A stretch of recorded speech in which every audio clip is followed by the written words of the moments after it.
आज के वीडियो में मैं आपको प्रोकैरियोटिक ट्रांसक्रिप्शन बताऊंगी। प्रोकैरियोटिक ट्रांसक्रिप्शन से पहले सेंट्रल डॉग्मा ऑफ लाइफ ये आपको पहले समझना होगा कि सेंट्रल डॉग्मा ऑफ लाइफ क्या है। डीएनए से आरएनए, आरएनए से प्रोटीन बनता है। डीएनए इटसेल्फ रेप्लिकेट होके डबल स्ट्रैंडेड डीएनए रेप्लिकेशन के थ्रू बनाता है। डीएनए ट्रांसक्रिप्शन से आरएनए मॉलिक्यूल बनाता है और आरएनए ट्रांसलेशन से प्रोटीन बनाता है। डीएनए तो हमारा जीनोम है, जेनेटिक मटेरियल है। जीनोम में जो इन्फॉर्मेशन होती है वो आरएनए एक इंटरमीडिएट की तरह काम करता है। देन प्रोटीन्स बनती हैं, क्योंकि हमारी बॉडी में प्रोटीन्स की बहुत रिक्वायरमेंट्स हैं। एंजाइम्स वगैरह सारे जो हैं फंक्शन प्रोटीन्स ही करते हैं। तो जो डीएनए जीनोम की इन्फॉर्मेशन है वो हमारे सेंट्रल डॉग्मा में प्रोटीन बनते हैं। जीन जो होते हैं डीएनए में, जो जीन प्रेजेंट होते हैं वो आरएनए में कन्वर्ट होते हैं। देन आरएनए जो है पॉलीपेप्टाइड चेन बनाता है और प्रोटीन्स का फॉर्मेशन करता है। प्रोटीन फॉर्मेशन में सिंपली ट्रांसलेशन से प्रोटीन्स बन गए, उसके बाद उसका मॉडिफिकेशन वगैरह एंडोप्लाज्मिक रेटिकुलम में होता है या पैकेजिंग होती है वो गोल्गी बॉडी में होती है। फर्दर पैकेजिंग के बाद वो स्ट्रक्चरल प्रोटीन है या स्टोरेज प्रोटीन में बनती हैं और जहाँ जहाँ सेल में रिक्वायरमेंट होती है उसका डिस्ट्रीब्यूशन हो जाता है। अब डीएनए रेप्लिकेशन में आपको बता चुकी हूँ। डीएनए से आरएनए में आज ट्रांसक्रिप्शन, प्रोकैरियोटिक ट्रांसक्रिप्शन मैं आपको बताऊंगी। प्रोकैरियोटिक ट्रांसक्रिप्शन और ये आरएनए से डीएनए जो है रिवर्स ट्रांसक्रिप्शन के थ्रू आरएनए जो है डीएनए में चेंज होता है। ये कुछ जो वायरसेस होते हैं ना जिनमें RNA as a genetic material होता है, उनमें आरएनए से डीएनए बनता है। अब आते हैं हम अपने transcription in prokaryotes. Transcription prokaryotes में हाँ, अब स्टार्ट करते हैं कि डीएनए से आरएनए ट्रांसक्रिप्ट बनता है by the enzyme RNA polymerase in the 5 prime to 3 prime direction. जैसे डीएनए रेप्लिकेशन होता था वैसे ही आरएनए ट्रांसक्रिप्ट बनता है 5 प्राइम टू 3 प्राइम डायरेक्शन में। इसके लिए रिक्वायरमेंट्स क्या हैं? अब भाई डीएनए तो जेनेटिक मटेरियल था, ये आरएनए एक इंटरमीडिएट, एक मैसेज की तरह काम करता है। फर्दर इस मैसेज को न्यूक्लियस से साइटोप्लाज्म में एमआरएनए जाता है और प्रोटीन फॉर्मेशन होता है। अब रिक्वायरमेंट्स क्या हैं ट्रांसक्रिप्शन के लिए? सबसे पहले तो डीएनए डबल स्ट्रैंड चाहिए, दूसरा आरएनए पॉलीमरेज चाहिए एंजाइम, और राइबोन्यूक्लियोटाइड्स चाहिए जो इलोंगेशन ऐड होते जाएंगे राइबोन्यूक्लियोटाइड्स और आरएनए का फॉर्मेशन होगा। डीएनए डबल स्ट्रैंडेड होता है, तो इसमें आप देखो कि डबल स्ट्रैंडेड जो डीएनए है, जिस स्ट्रैंड से एमआरएनए बनता है उसे हम कहते हैं एंटीसेंस स्ट्रैंड, मतलब या एंटीसेंस या नॉन कोडिंग, ऐसा भी कह सकते हैं। क्योंकि जो आरएनए एमआरएनए बनेगा वही तो कोडिंग सीक्वेंस है, वही तो कोडिंग स्ट्रैंड है, कोडिंग स्ट्रैंड या सेंस स्ट्रैंड। तो डीएनए से जिस स्ट्रैंड से एमआरएनए बन रहा है तो उस एमआरएनए का सीक्वेंस जो है दूसरे वाले जो स्ट्रैंड से बिल्कुल सिमिलर होगा, तो उस स्ट्रैंड को हम कहते हैं कोडिंग स्ट्रैंड या सेंस स्ट्रैंड, और जिससे ट्रांसक्रिप्ट का फॉर्मेशन होता है उसे कहते हैं एंटीसेंस स्ट्रैंड या नॉन कोडिंग स्ट्रैंड। अब नेक्स्ट है आरएनए पॉलीमरेज।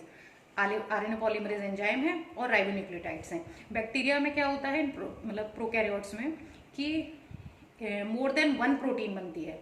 मतलब डीएनए से आरएनए जो है, इसमें आरएनए से प्रोटीन बनेगा, तो जो है जीन है मोर देन 1 प्रोटीन बनाएंगी। मीन्स एक डीएनए से नंबर ऑफ जीन्स होंगे और नंबर ऑफ जीन बनेंगे आरएनए में, देन ये प्रोटीन बनाएंगे, नंबर ऑफ प्रोटीन। जबकि यूकैरियोट्स में क्या होता है, केवल एक डीएनए से आरएनए बनता है, उस पर सिंगल जीन प्रेजेंट होता है, वही सिंगल प्रोटीन बनाता है। ये यूकैरियोट्स में होता है। हम बात करें प्रोकैरियोट्स की। प्रोकैरियोट्स में क्या होता है, मोर देन 1 प्रोटीन बनते हैं, मीन्स आरएनए में मोर देन 1 जीन प्रेजेंट होता है।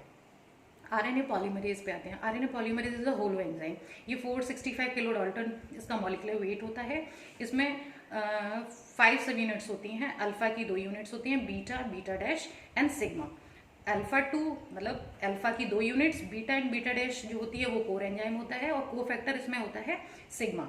तो इसको कंप्लीटली कहते हैं होलो एंजाइम। अब आते हैं को फैक्टर सिग्मा। इसका क्या काम होता है? ये प्रमोटर को रिकॉग्नाइज करता है। मैं आगे एक्सप्लेन करूंगी कि व्हाट इज प्रमोटर। और बीटा, इन सब यूनिट्स की फंक्शंस क्या होते हैं? बीटा जो होती है वो चेन एलिमिनेशन में हेल्प करती है, बीटा सब यूनिट, और बीटा डैश एंड बीटा दोनों इनमें ये कैटालिटिक सेंटर होता है। और अल्फा क्या है? अल्फा जो है, alpha sub unit interaction of RNA polymerase to some regulatory protein. जो रेगुलेटरी प्रोटीन्स होती है उसके इंटरेक्शन में ये हेल्प करता है अल्फा सब यूनिट। अब आते हैं प्रोसेस ऑफ ट्रांसक्रिप्शन। इसमें भी 3 स्टेप्स होते हैं, initiation, allocation and termination. Initiation कैसे होता है? इनिशिएशन के लिए हमें पहले समझना होगा कि ये जो भाई ट्रांसक्रिप्शन, जैसे रेप्लिकेशन भी कोई रैंडम साइट पे स्टार्ट नहीं होता था, एक पर्टिकुलर साइट होती थी वहाँ स्टार्ट होता था। ऐसी ट्रांसक्रिप्शन में होता है कि रैंडमली किसी साइट पे नहीं स्टार्ट होता, इसके लिए इनिशिएशन साइट होती है। अब वो जो है कैसे स्टार्ट होता है? ये डीएनए स्ट्रैंड है। डीएनए स्ट्रैंड पे इनिशिएशन के लिए मैं प्रोकैरियोट्स में बता रही हूँ, मतलब जो इनिशिएशन होता है, इनिशिएशन साइट, उसे +1 कंसीडर किया जाता है।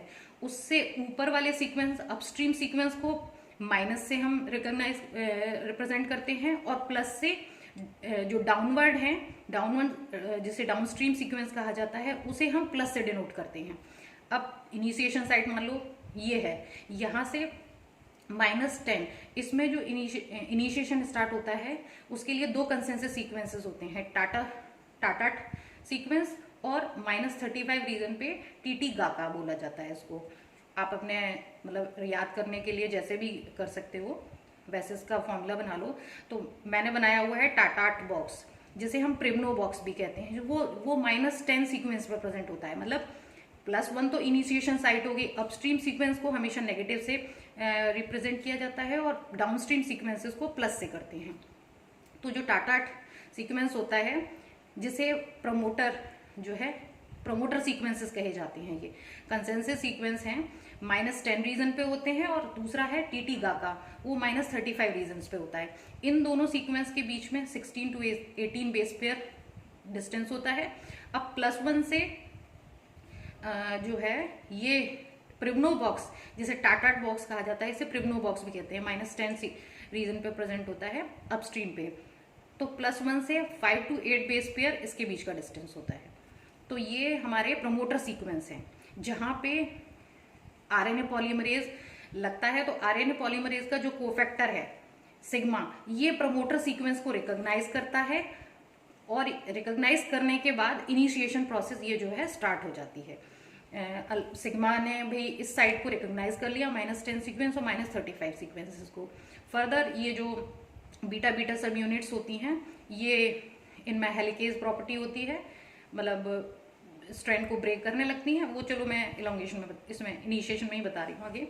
तो ये हो गया हमारा क्या, इनिशिएशन साइट, प्रमोटर सीक्वेंसेस हो गए ये टाटाट और टीटीगा का। प्रमोटर सीक्वेंस जो होते हैं वो सिस एक्टिंग होते हैं।